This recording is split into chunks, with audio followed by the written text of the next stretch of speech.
सालेपुर अबकारी विभाग द्वारा 21 किलो 500 ग्राम गंजेई जबत।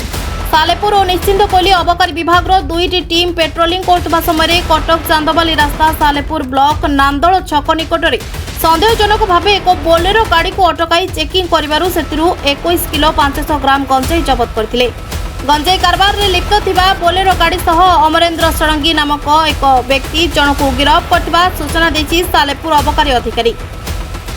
सकाल आम 5टा बेलू पेट्रोलिंग ड्यूटी बाहर आमर ये देवाशीष पटेल आम सुपरिटेडेंट निर्देशक आम बाहर सन्देह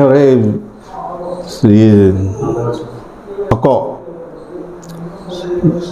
सालेपुर थाना अंतर्गत नांदला छक निकट जगिलु।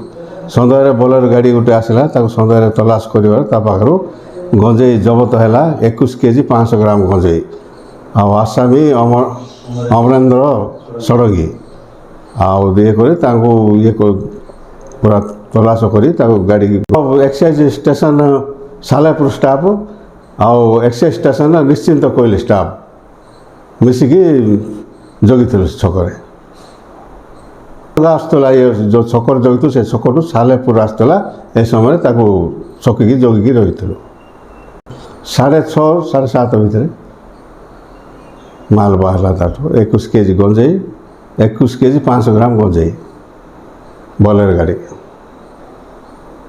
आसामी की धरिकी प्रोसेस तार इन्वेस्टिगेशन सब सर तो कोर्ट फरवर्ड करने रेडी कर।